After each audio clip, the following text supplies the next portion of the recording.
Welcome to our next presentation. I'm delighted to introduce Nima from NanoXplore. Nima's going to give us a presentation on making graphene available and affordable. And after that, we will go to some questions. So please do leave your questions on the side. I'm now going to turn off and hand over to Nima. Thank you, Chris. Good morning, good afternoon, everybody. Welcome to my talk. I want to start by asking you a question. How many black objects do you see around you in the room that you're sitting? Well, I'm looking at my own room. So on my desk, I'm seeing a couple of black pens. All my electronics, cables, monitor, keyboard, everything, mouse is black. And if I go around, I can at least spot 10 different items. So I'm sure that you can spot at least 5 items around you, right? So if you look very closely, you will see that black is pretty much everywhere. So the pigment, the black pigment that imparts the black color to polymers and many other objects that we have around us, paint and coatings, is a material called carbon black, as many of you might know. So now carbon black is made by incomplete combustion of oil and gas, right, with a very large greenhouse gas emission.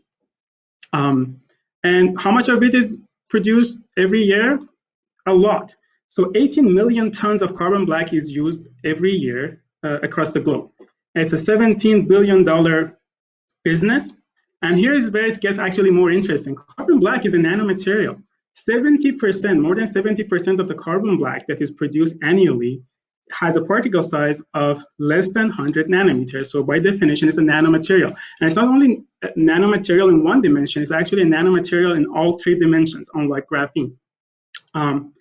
So in this talk, I'm really hoping to leave you with 3 takeaways, 3 things that you would hopefully remember after my talk. And one of them is this: carbon black is a nanomaterial, and it's made from burning oil and gas, and it has a very large environmental footprint. Now, enough with carbon black. I want to go back to graphene because this talk is supposed to be about graphene after all. I want to tell you about my journey with graphene and NanoXplore. So about 7 years ago, when I started with NanoXplore, we were a small company, less than 10 people, very excited about graphene. I'm a materials engineer with a master's degree in nanotechnology and also a PhD in mechanical engineering. So I knew all about graphene. I was learning about its new applications. So Nobel Prize of graphene was almost 4 years ago back then. So, and with the new applications emerging, there was a lot of hype about graphene. So if you would have asked me 4 years ago or 7 years ago, what would happen in 2021 with graphene, I would have told you that graphene is going to be everywhere. Because why not? It's super cool, it's super strong, it's light, it's UV resistant, it's conductive, it has great barrier properties. It pretty much has it all, so it should be everywhere.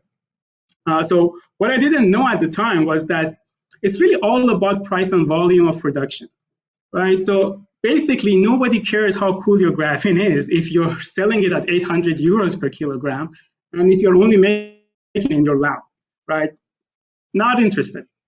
So that was my second enlightenment in my journey with graphene. So I call it 4 stages of enlightenment, if you will. And then we made it our mission at NanoXplore to make graphene affordable and available. So it really has to be about that. So you need to have the right price and right volume.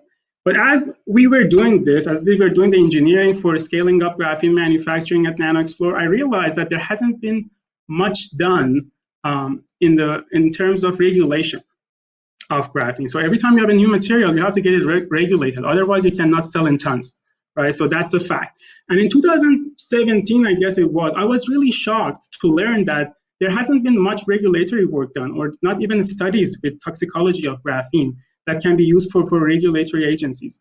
Except for a study report on oral toxicity that came from 6 elements, pretty much nothing. So that's where I basically spent the last 4 years of my life trying to regulate graphene with major regulatory agencies in the world. So I'll tell you more about regulation because it's a hot topic, especially in the pandemic, and all these news articles that you guys mentioned, with graphene face masks and somebody sprayed graphene on a mask to kill coronavirus. So I'll tell you more about that. So here is it in a nutshell, right? So if you want to regulate a new material, you need to do 4 things. You need to know all the physiochemical properties of your material, right? So you need to know how much oxygen do you have.